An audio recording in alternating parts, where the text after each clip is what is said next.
ఏది అయినా ట్రై చెయ్యి ఆచి చికెన్ మసాలా. ఆచి చికెన్ మసాలా. ఏం కొనేట్టు లేదు, ఏం తినేట్టు లేదు. నాగులో నాగన్న అనే సినిమా పాట చందాన తయారైంది సామాన్య పేద మధ్యతరగతి వర్గాల జీవితం.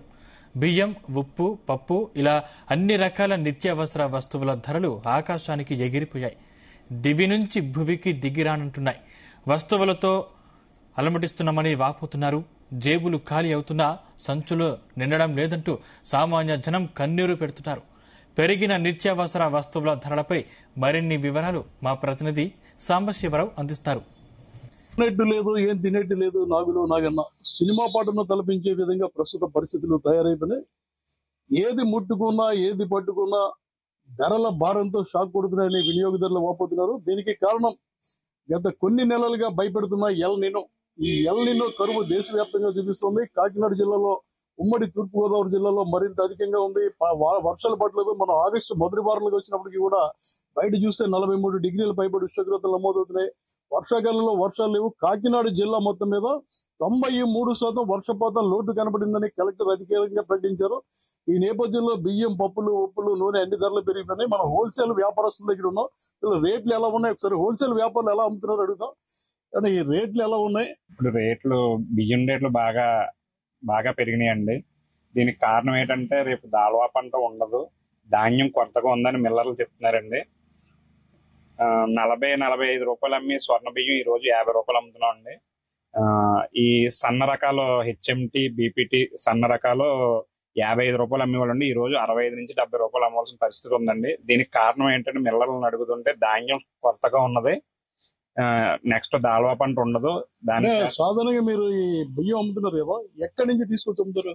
మేము మనకైతే ఎక్కువ మండపేట చుట్టుపక్కల 150 తూర్పుగోదావరి జిల్లా మండపేట నుంచి ఎక్కువ మేము ఖరీదు చేస్తామండి. అయితే వీళ్ళందరికీ కూడా ధాన్యం కొరత అంటున్నారండి. ధాన్యం కొరత వల్ల రేట్లు పెరిగినాయి అని చెప్పి అంటున్నారండి. అదే విధంగా పప్పులు గానీ, నూనె ధరలు గానీ అన్ని కూడా 100-150 దాటిపోయినాయి. ఇవన్నీ కూడా రేట్లు పెరిగినాయండి. దీనికి కారణం కూడా అదే, ఏదైనా మొత్తం మీద సరుకులు ఇప్పుడు పప్పుల రేట్లు ఎలా ఉన్నాయి? పప్పుల రేట్లు కూడా అండి కేజీకి 5 నుంచి 10 రూపాయల దాకా అన్ని. కందిపప్పు కేజీ కందిపప్పు కేజీ 105 నుంచి 110 రూపాయలు ఉండేదండి. ఇప్పుడు 120 రూపాయల దాకా జరుగుతుందండి. మినపప్పు కూడా 100 రూపాయలు ఉండేదండి. ఇప్పుడు 120 రూపాయలు జరుగుతుంది. ఆయిల్ వచ్చి పెద్దగా రేటు పెరగలేదండి, ఒక 5 రూపాయల దాకా పెరిగింది. ఇప్పుడు రేట్ వచ్చి 185 రూపాయలు ఉంది సార్. 185 రూపాయలు అంటే ఎక్కువ కదా. గతంలో 110-120 పామాయిల్ ఉండేది. ఇప్పుడు పామాయిల్ అయితే 150 రూపాయలు ఉంది సార్. సన్ఫ్లవర్ అయితే 180 రూపాయలు ఉంది. ఇప్పుడు రేట్లు ఇలా పెరిగిపోయినాయి. మీరు కేజీకి రూపాయన్నర వేసుకుని అమ్ముతారు. ఇంత రేట్లు పెరిగిన నేపథ్యంలో వ్యాపారాలు పెరిగినాయా, తగ్గినాయా? వ్యాపారాలు అయితే చాలా ఉన్నాయండి. ఎవరు అయితే కొనుగోలు చేయడానికి రావట్లేదండి. వచ్చిన రేట్ అడిగి వెనక్కి వెళ్ళిపోతున్నారు. ఒకవేళ అతను కేజీ కొనుక్కుందారని వస్తే అర కేజీ కొనుక్కుని సరిపెట్టుకుంటున్నారు. ఎవరు వినియోగదారులు షాపుల దగ్గర కనపడుతున్నారు. అసలు ఎలా కొంటున్నారు, పరిస్థితి ఎలా ఉంది, రేట్లు ఎందుకు పెరిగినాయి వాళ్ళు కూడా అడిగే ప్రయత్నం చేద్దాం. ఎలా ఉన్నాయి, ఏంటి పరిస్థితి? రేట్లు అయితే చాలా విపరీతంగా ఉన్నాయి సార్. గతంలో కంటే ఇప్పుడు చాలా విపరీతంగా పెరిగినాయి. మాలాంటి సామాన్యులు తినాలన్నా కొనాలన్నా భయంగానే ఉంది. వచ్చి ఆదాయానికి ఖర్చుకి సంబంధం లేదు. కేజీ బియ్యం కేజీ 60 రూపాయల నుంచి 70 రూపాయల దాకా ఉంది సార్. మామూలు బియ్యం కొనాలన్నా తినాలన్నా కూడా భయంగానే ఉంది. కుటుంబంలో 4 తినాలంటే మన వచ్చే ఆదాయానికి ఇక్కడ ఖర్చుకి సంబంధం లేదు.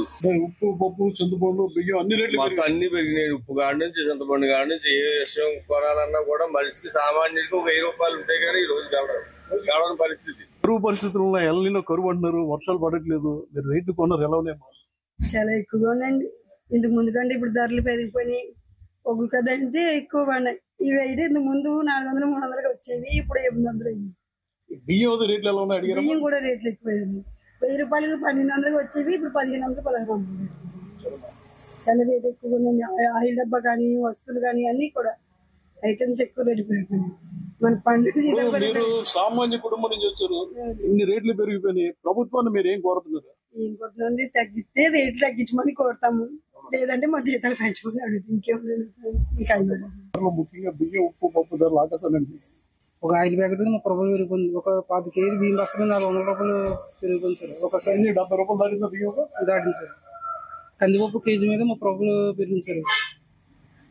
మళ్ళీ పంచదార మొత్తం అన్ని నిత్యావసర వస్తువులన్నీ కూడా చాలా దారుణంగా పెరిగిపోయింది.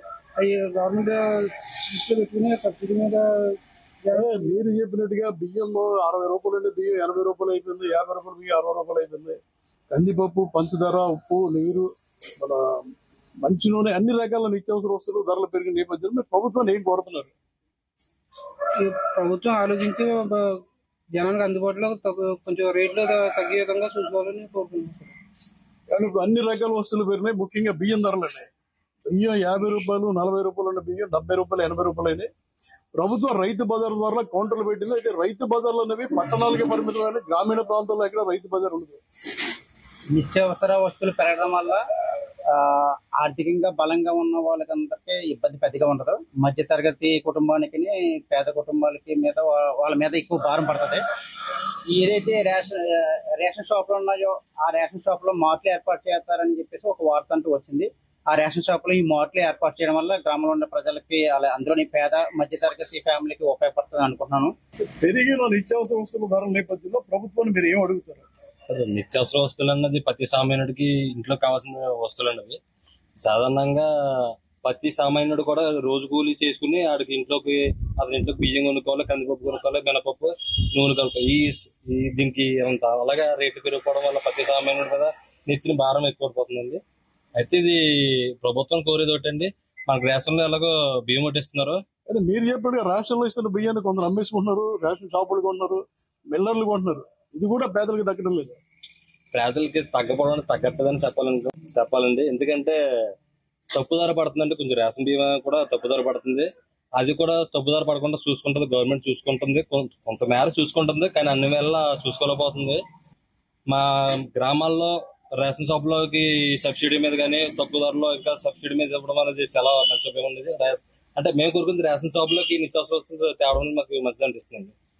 సార్ మీరు చూస్తే కూలి పనులు తగ్గిపోయినాయి. ఎందుకంటే వ్యవసాయ పరికరాల యంత్రాలు వచ్చిన తర్వాత కూలి పనులు తగ్గిపోయినాయి. మామూలుగా మధ్య తరగతి కుటుంబాలు ప్రైవేట్ కంపెనీలో పనిచేస్తున్నారు, అదేవిధంగా డైలీ వేజెస్ లో పనిచేస్తున్నారు. వీళ్ళ జీతాలు పెరగలేదు కానీ డబుల్ రేట్లు పెరిగిపోయినాయి. కరోనా తర్వాత ప్రజల జీవన విధానంలో చాలా మార్పులు వచ్చినాయండి. ముఖ్యంగా గ్రామీణ ప్రాంతాల్లో చూసుకుంటే అందరూ కూడా మధ్య తరగతి, దిగువ మధ్య తరగతి వాళ్ళు ఉంటారు. మనకి రైతు బజార్లు ఇలాంటివన్నీ చూసుకున్నా సరే ముఖ్యంగా అర్బన్ ప్రాంతంలోనే మాత్రం ఉంటున్నాయి. కానీ నిజంగా మధ్యతరగతి, దిగువ మధ్య తరగతి వారికి ఎటువంటి పథకాలు కూడా ఎటువంటి కూడా అందడం లేదని కూడా తెలుస్తుంది. ఈ కరోనా తర్వాత కూడా పరిస్థితులు చాలా జాబ్ ఇచ్చా కూడా చాలా మంది జాబులు కోల్పోవడం ఇవన్నీ కూడా జరిగినాయి. కానీ రోజువారీ చూస్తున్న నిత్యావసర వస్తువులు కానీ ఇవన్నీ కూడా రేటుకి ఎప్పటికప్పుడు పెరుగుతూనే ఉన్నాయి. నిన్న చూస్తే ప్రపంచవ్యాప్తంగా క్రూడ్ ఆయిల్ ధరలు తగ్గిపోయినాయి. కానీ ఇవి మాత్రం సామాన్య ప్రజల మీద మాత్రం ఎట్టి పరిస్థితుల్లో ప్రభుత్వం తగ్గించలేదు. పెంచినప్పుడు పెంచేస్తున్నారు కానీ తగ్గినప్పుడు అసలు తగ్గించడం లేదు. అలాగే ఇవన్నీ కూడా ఎక్కువగా ఎఫెక్ట్ పడేది మధ్య తరగతి, దిగువ మధ్య తరగతి వాళ్ళే. కాబట్టి ప్రభుత్వం ముందుకు వచ్చి దీనికి సమాలోచన చేసి ఏ విధంగా చేస్తే బాగుంటది, పథకాలన్నీ కూడా పేద, దిగువ మధ్య తరగతి వాళ్ళకి అందుబాటు అట్లీస్ట్ మండల కేంద్రంలో అన్న రైతు బజార్లు ఏర్పాటు చేస్తే బాగుంటుంది. ఏదైతే రాష్ట్ర ప్రభుత్వం బియ్యం ధరలు పెరిగినాయని రైతు బజార్లో 50 రూపాయలు, 52 రూపాయలు స్టీమ్ రైస్, క్వాలిటీ రైస్, అదేవిధంగా కామన్ రైస్ ఉంటుంది. కేవలం రైతు బజార్లు పట్టణాలకి దగ్గరలోనే ఉన్నాయి. ప్రస్తుత పరిస్థితులు చూస్తే కూలి పనులు తగ్గిపోయినాయి. అదేవిధంగా డైలీ వేజెస్ కావచ్చు, కాంట్రాక్ట్ బేసిస్ కావచ్చు, వాళ్ళ జీతాలు పెరగలేదు. దృష్టిలో పెట్టుకుని అన్ని రకాల నిత్యావసర వస్తువులు కూడా మండల కేంద్రాలలో అందుబాటులో తేవాలని, మండల కేంద్రాల్లో రైతు బజార్ లేని పక్షంలో పౌర సరఫరాల శాఖ నిర్వహిస్తున్న సివిల్ సప్లై ద్వారా కానీ మండల స్టాక్ పాయింట్లు పెట్టి అమ్మాలి. ఖచ్చితంగా ప్రభుత్వం చర్యలు తీసుకోవాలి. ఒక బియ్యంతోనే సరిపోదు, అన్ని రకాల వస్తువులు తక్కువ ధరకి పేద మధ్య తరగతి వర్గాలకు ఇవ్వాలని సామాన్య గ్రామీణ ప్రజానికని చెప్తున్నారు. Sambasivarao, Zee Telugu News, Kakinada.